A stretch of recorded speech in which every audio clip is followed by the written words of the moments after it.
Yeah, they say the heat goes off during Sunday school. So people can Well, when that heater's running, you can't hear anything. It makes so much noise.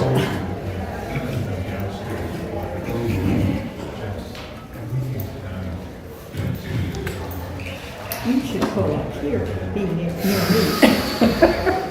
I can't stand. You can't stand. Oh, yeah. Do you want a chair up here so you'll be closer, or? Because we can do that. Here. Well, actually, maybe it would be better if you stay there and just talk from there. Okay. No, I don't think so Whichever. because of the mic. I think because she'll be behind the phone, I think that would not be good. But we can. I mean, I want everything to be on the recording. Here, Sandy, we'll get you this. Or Yeah, you wanna nice take and hot. this one? That doesn't matter. That's better. Okay, how's that? That's perfect. Thank you. Okay, you're welcome.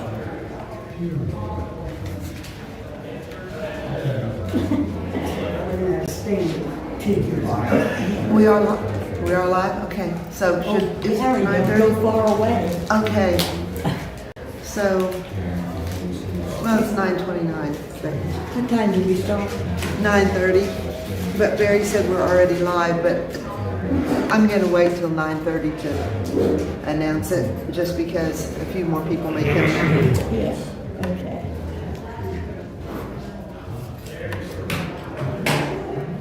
I know for sure one more that's coming. She said give her 30 seconds. Okay.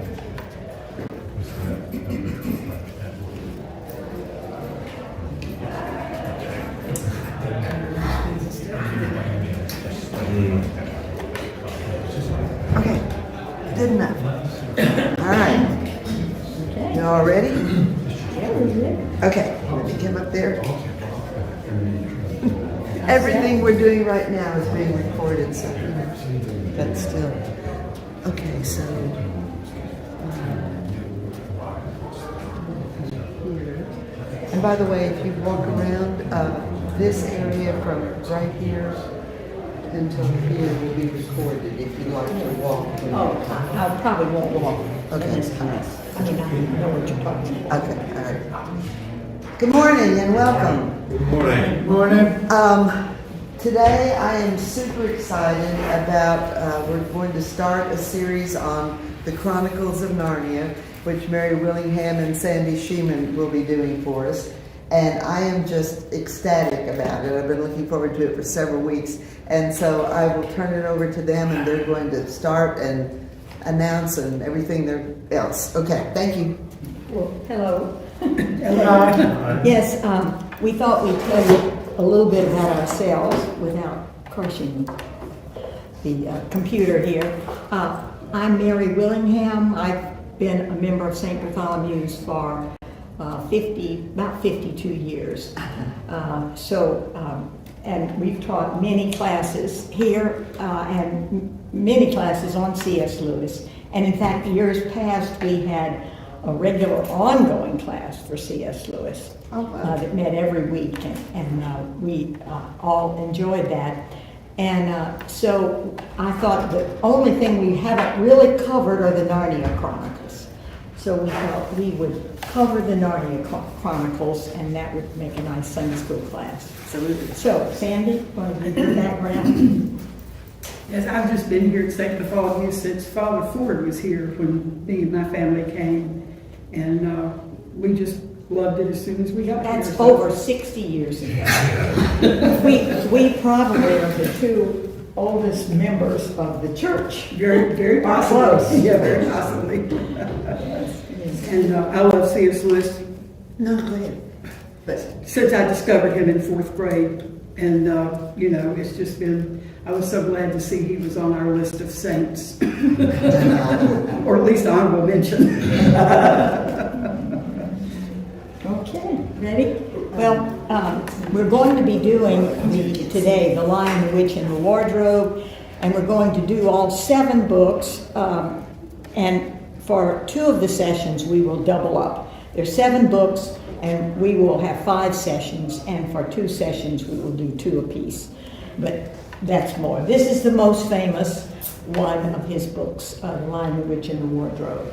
And I thought to get you in the mood for this, we would just start by a little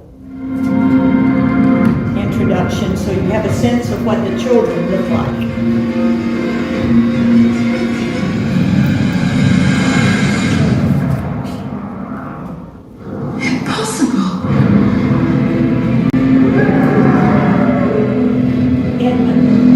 Take that. There is a prophecy that 2 sons of Adam and 2 daughters of Eve will appear to defeat the White Witch and put an end to this 100-year winter. I think you've made a mistake. We're not heroes. There's no mistake. Aslan is on the move.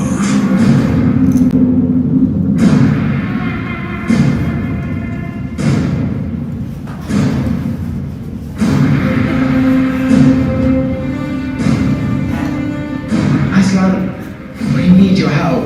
I know, but understand, the future of Narnia rests on your courage.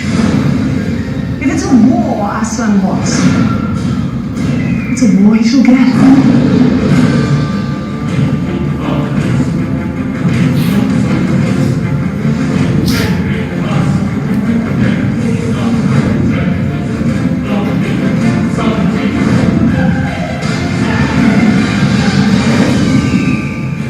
Numbers far greater than our own. Numbers do not win a battle. No, I bet they help.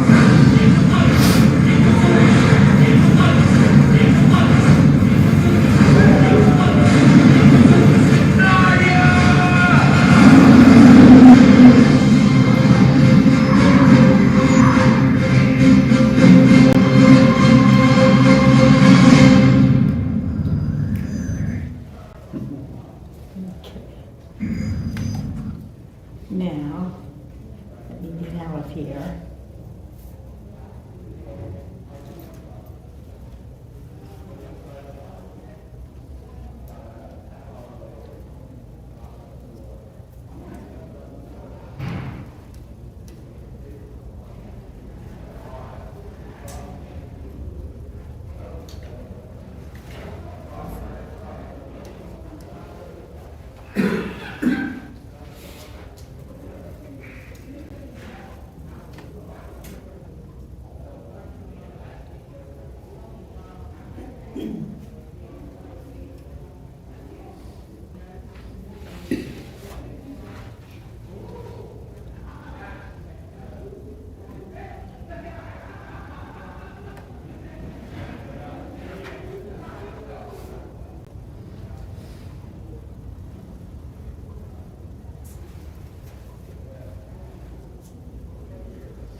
I'll just put in a little word here. When my daughter saw that this was going to be a movie and that part of the commercial for it was when Lucy opens the wardrobe and a mothball falls out. Yeah. She said she cried.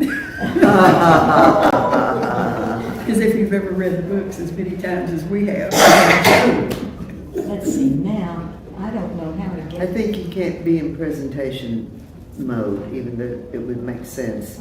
But if you could get back to PowerPoint and just do play slideshow. Let's see.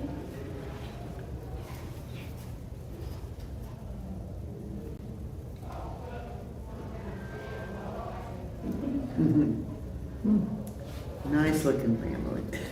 All right, I have no idea how to get to my PowerPoint.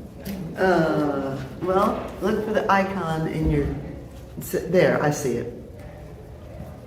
It's right under that cute little boy on the Yeah, right. but it's not on my computer. No, you just need to, okay, come over, you just need to click it over this way. See the little P, Yeah, the red thing? it's not. Click that. Yeah, because it isn't on my computer here.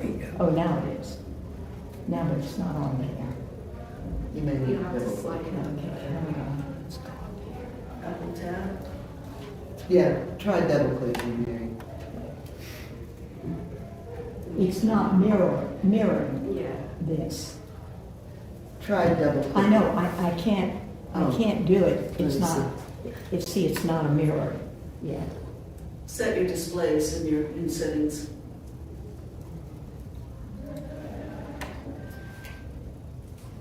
Let's Well, try. who are those handsome Hold on young just a men? minute. These handsome young men are all her grandsons. Okay, let's see, presenter view. I think All right, now they're this- there. Okay, there we go. Got it. Okay, you see the subtitle here, Redemption, Sacrifice, and Resurrection. That's kind of the heart of this story, even though it is for children, the story. So, this book is important, as you can see, because first of all, it is the theological center of the whole Narnia Chronicles, and it can be appreciated by all ages. In fact, C.S. Lewis used to say that the fairy tales could be better appreciated by adults than by children, and therefore should be read by adults and children. And so before we get going, I'm going to encourage everyone here to read these Narnia Chronicles as we go along. They're easy to read. You can read them easily in a week. And so I would urge you to read them as we move through the whole series.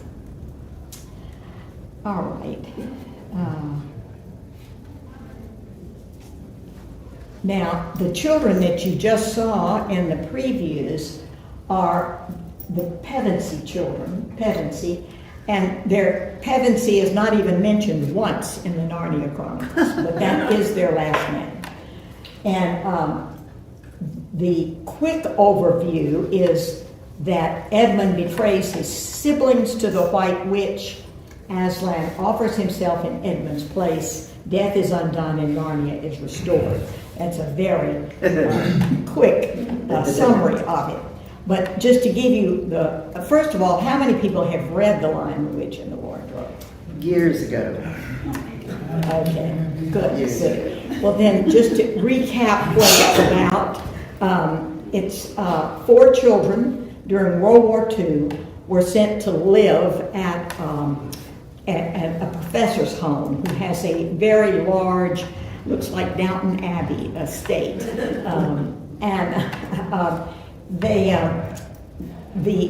England is being bombed by Hitler, and so many of the children in London are sent to the countryside to be safe.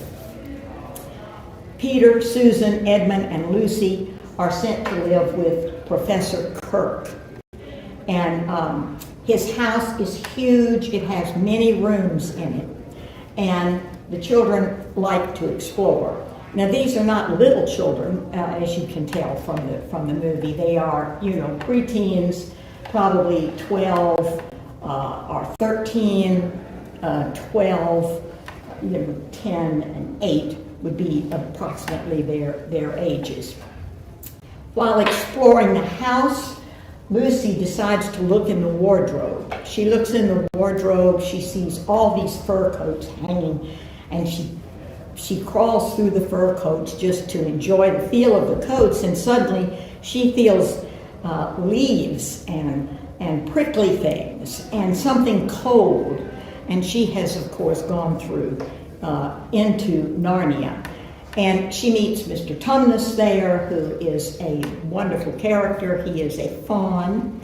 And she has tea with him, comes back, tells the others. They don't believe her. And so one day they are playing hide and seek in the house. And they all are sort of forced into the wardrobe because the visitors in the house keep coming closer and closer to them. And then finally, they get all 4 children get into Narnia.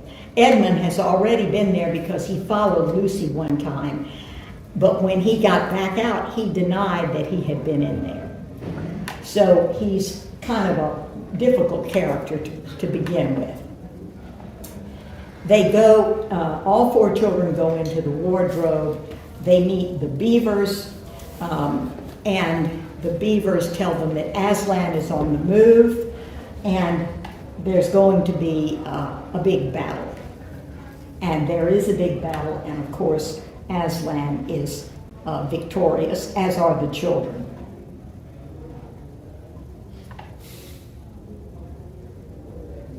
There's a picture of Narnia that you all are familiar with, I'm sure. That's Mr. Thomas and Lucy in the very first one.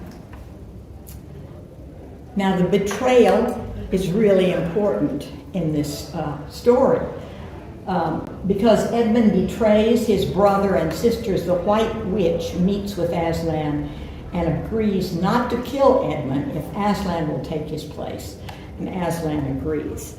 And the law of Narnia is that if someone is a traitor and betrays someone else, they will die. They must die.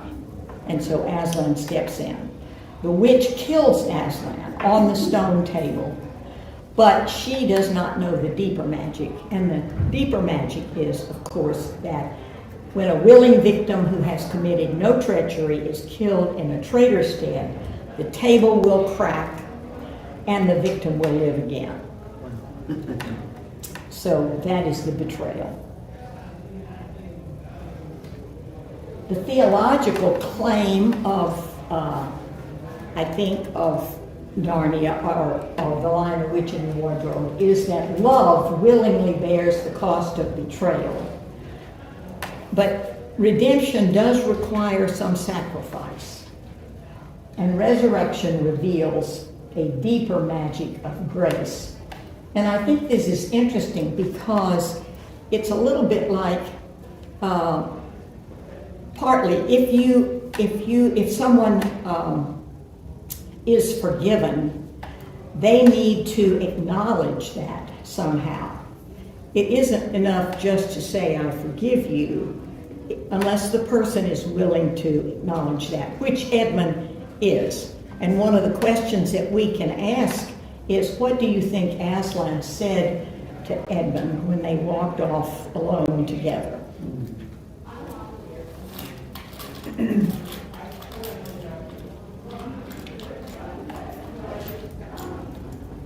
So Aslan becomes the victim, and this is a picture of the stone table, and Lucy and Susan are comforting, although Aslan is theoretically dead, and he is dead, but this is not his final form.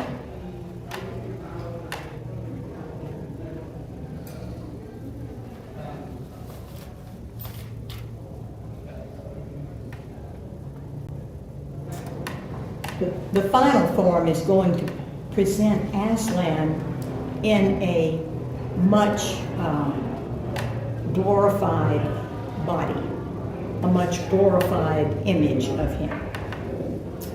So the law demands justice, but grace fulfills the law rather than abolishing it. And resurrection is not a loophole, but fulfillment. And that's kind of, I think, certainly a deeper magic.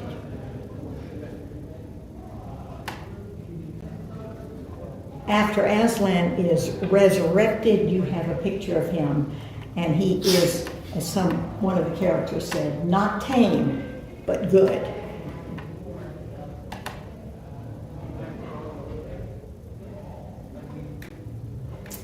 And here are the scripture references. I meant to bring my Bible. You don't have your Bible either. But I've looked these up, and they are your typical, you all know these. The one in Isaiah is interesting because it could be, and some theologians think is written about Jesus. It could be written about Jesus, very much about his life.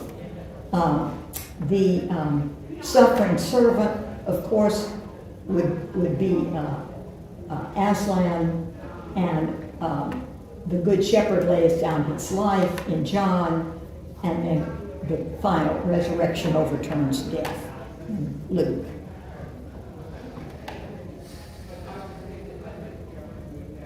Okay. Now, I'd like for us to think about some of these questions. When Aslan's name is mentioned in the book, it gave Edmund a bad feeling, while it gave the others a good feeling. So, what I'd like for us to do with all these questions and with the book itself is to begin to think about our own lives. What do you think Aslan said to Edmund on their walk after Edmund was rescued? Because there's no mention of that at all. And why must love be costly in this story? Is Edmund forgiven too easily or not easily enough? And what does resurrection restore besides life? I like that question last. So we'll come back to these questions at the end and talk about them.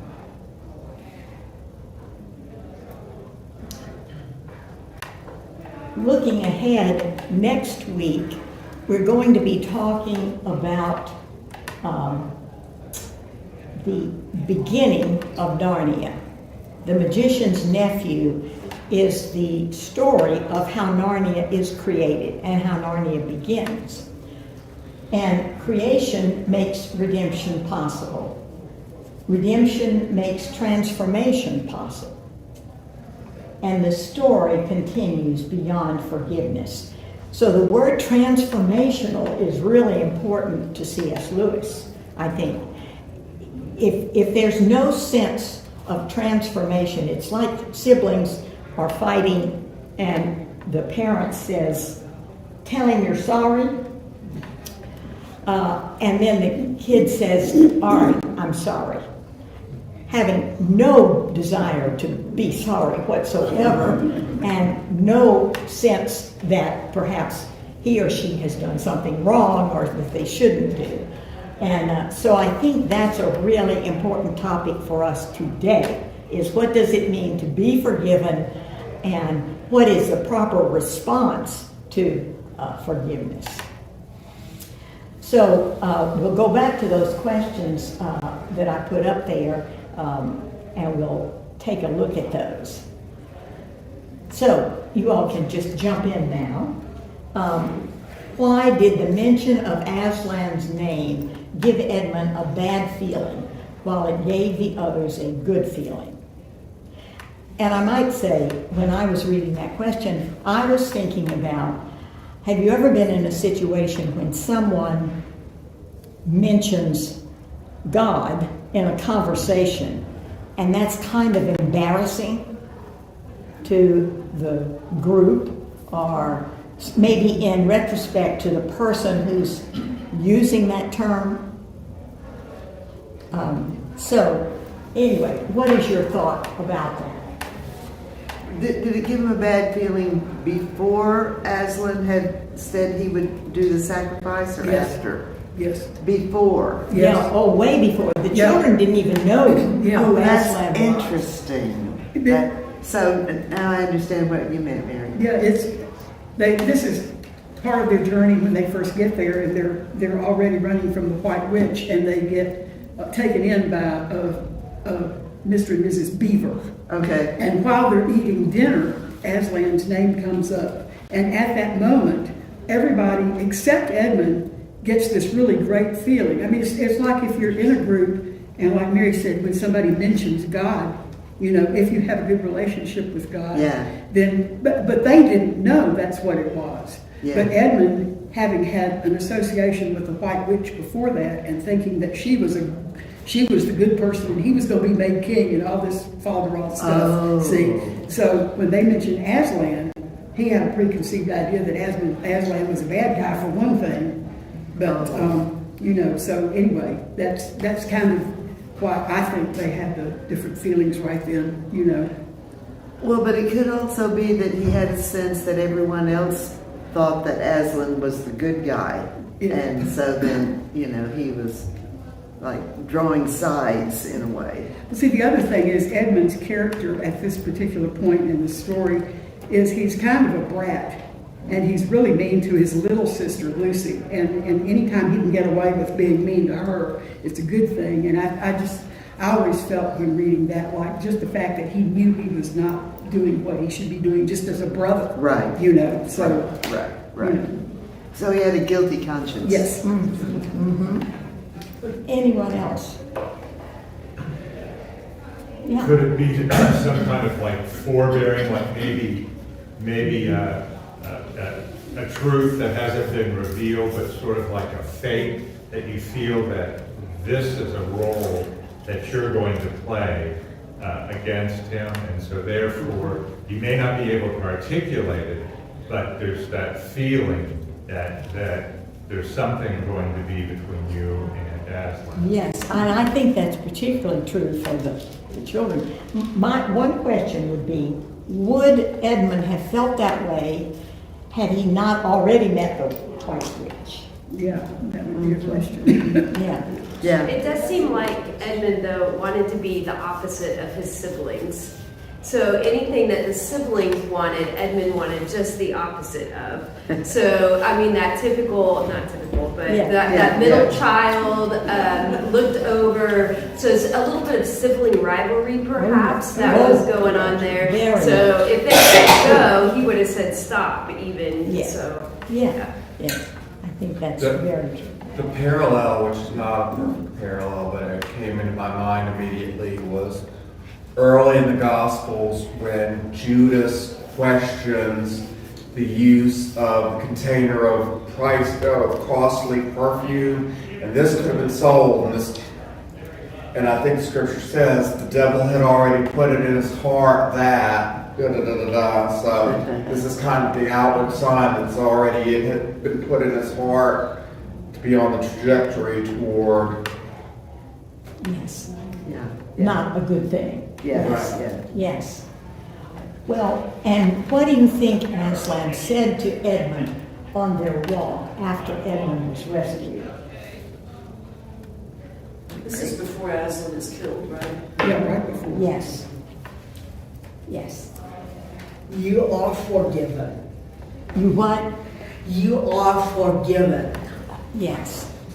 You think anything else he might have said? Go and sin no more? I think that's true. What if he just told him, he says, you're my child and I love you too? Yes. Yeah, that's nice. Yes. And then, so Aslan forgives Edmund. And then that leads to the next question. Why must love be costly in this story?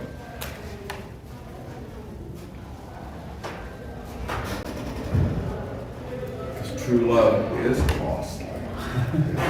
Just in the nature of love, you give at the lover, the person giving the love isn't even aware, or maybe is aware, but how am I trying to express this?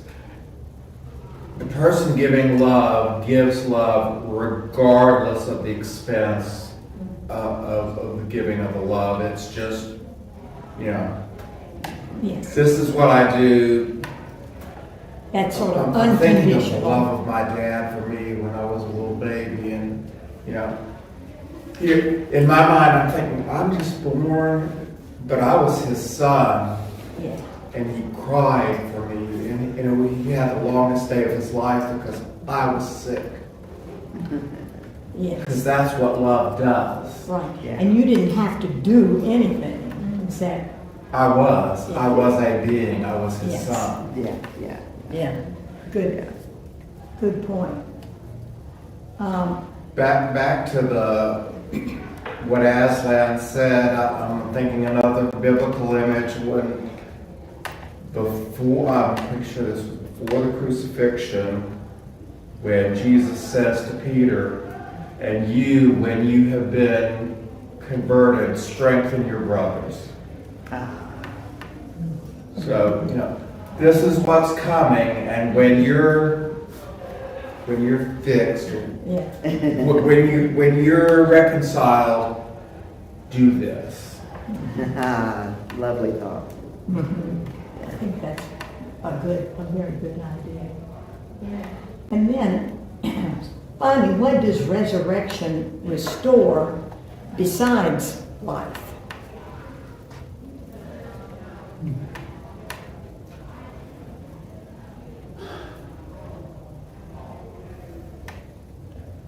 Relationship, Yeah. hope. Seems to me, relationships. You're not in a good relationship, and then after you have been resurrected or redeemed or understand, you are in a better relationship. And I think this is so true, and just in general, and with our families even.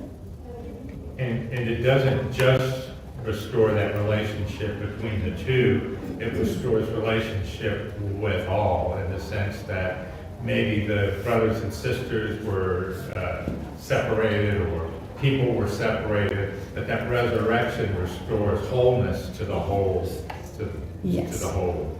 Yes. And people, I think, begin to realize they are connected to everybody. There's language somewhere in the liturgy, I think it's in one of the Eucharistic prayers, that talks about how the resurrection of Christ made the whole world new. Yeah. The cosmic resurrection. Yeah, that was the impression I got from this. It's like all of a sudden everything is glowing, more magical, and Yes. more possibilities for transformation. It seems like. Any other comment? Yes. I think one thing we're forgetting, it's not, you can't say, well, what do you think Aslan in this one instance? Because resurrection is a lifetime thing. It's not just, oh, I'm born again. It's a lifetime, and you can't just say, oh, you're forgiven. It's a much more complicated thing than that. It's true. Yes, but that's a great point and a very interesting one. Can you expand on that at all? Like, in other words, you're saying it's not a one-time thing. It's an ongoing thing? Correct. One Episcopal priest was asked, were you born again? And he looks, I was born again yesterday, and I was born again today, and I was born again tomorrow, and so on and so forth. It's just not a one-time thing. It's almost like a living thing that you live into it, and continue to grow and so forth. Well, that's an interesting, and that would be a nice critique of this story in a sense, because Edmund changes dramatically when he is forgiven. Oh, yes. And he becomes very stalwart in his, efforts for his family and against the White Witch, and so you could say that's a little too dramatic, perhaps, that he's permanently changed. You think he's permanently changed, or? Well, that's the whole idea. I mean, But grace is a scandal. I mean, that we're forgiven. I mean, it is, it's free. It's, given freely out of love. And, I agree that it's a lifelong process, but it's also, already there. It's this gift. And there's a big difference between someone giving forgiveness and you being able to accept that forgiveness That's true. in totality. And like you said, you have to live into that forgiveness every day to make it real.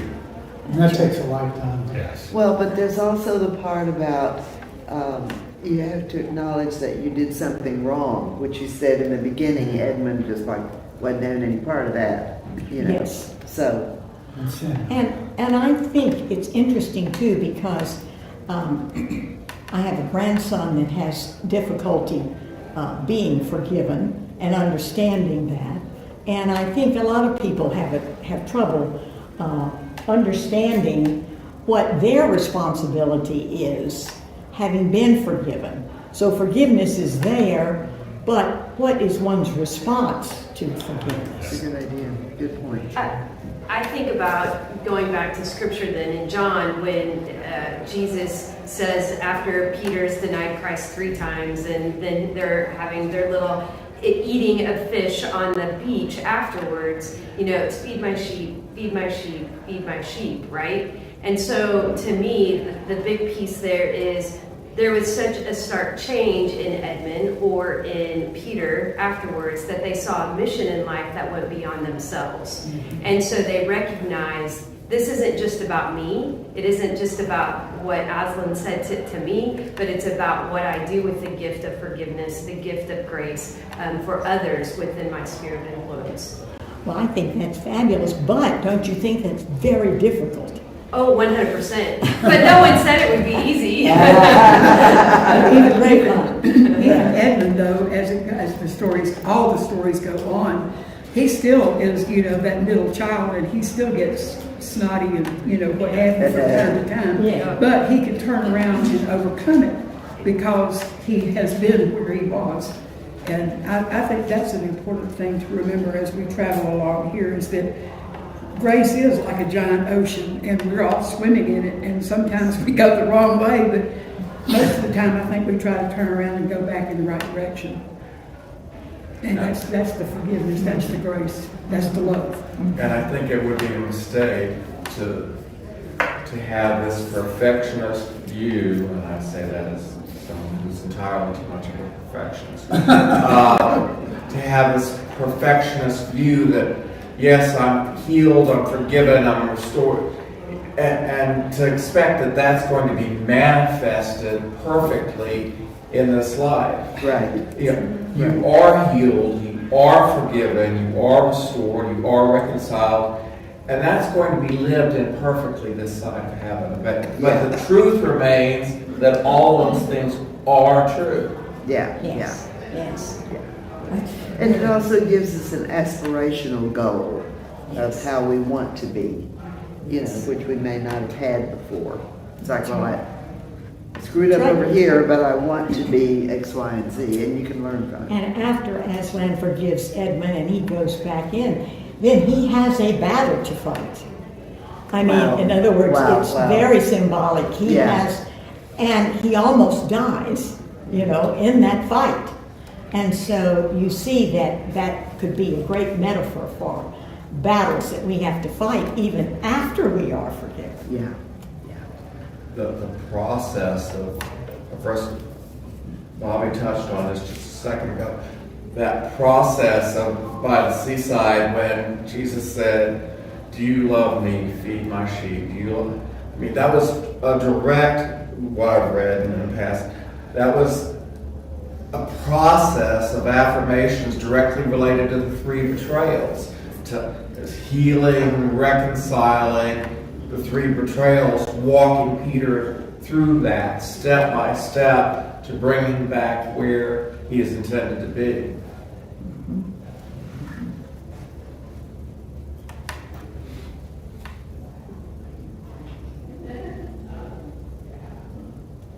Any other thoughts about this? That question, why must love be costly in this story? I know we answered that and it all makes sense and all like that, but I always have a philosophical thing like, well, why does it have to be costly? And who says? Why didn't God make it better? I know. It's like, give us a break down here. But anyway. The cost makes it real. It is the love. I mean, I think back to my past, and maybe this is just a fancy because I never really had a boyfriend like this anyway. But you know, in your youth, a boyfriend can tell you he loves you, blah blah blah blah blah. Baloney. That's not a real, deep, true love until you're living it in the trenches. Yeah. Yes. One of the Buddhists' important principle is life is suffering. There's no way you can escape it. Life itself is suffering. Yeah, and I get that, but it just seems like love shouldn't have to suffer. But I do understand that in some ways, the true love, it costly is a good word, because you know the more you love someone, the more things do hurt you, depending on what they do. And if you love someone and they're hurting, then you hurt. So you're hurting both yourself and you hurt for them. For them. Yeah. I think also when you try to think outside that story too, is why did anybody have to die? Why could you why could you not overthrow the ruling order? Why did you have to willingly lay down your life? I know the little line you're trying to draw. Yeah. But why? Philosophically, why does anybody have to die? Yeah. Why couldn't you overthrow the order? Why couldn't you? Yeah. That's sort of where I'm coming from. It's like, God created all things. Why couldn't he have built a better system? Exactly. I mean, maybe God did, and we just got clear. God didn't make the mistakes humans have along the way, unfortunately. Well, Jerry, you have had a great thought related to that about our bodies. You remember the thought you said? No. You said when you get to heaven, you want to have a conversation. Is this ringing any bells? With someone, maybe God, about the creation of this body. Oh. Is that ringing any bells? When I get there, I want to know why he made all these mistakes.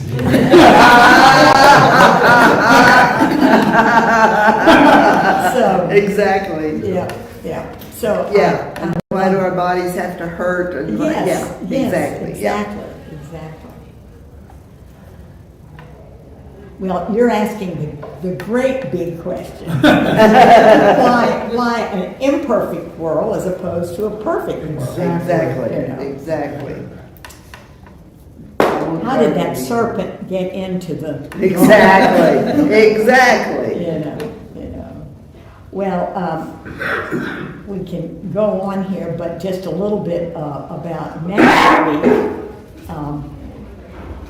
Next week, we're going to talk about The Magician's Nephew, which is one of my all-time favorites of the Chronicles, because it gives the origin of Narnia, how Narnia was created, and it has two wonderful characters, Polly and Diggory, and they are, just terrific kids going through this whole book.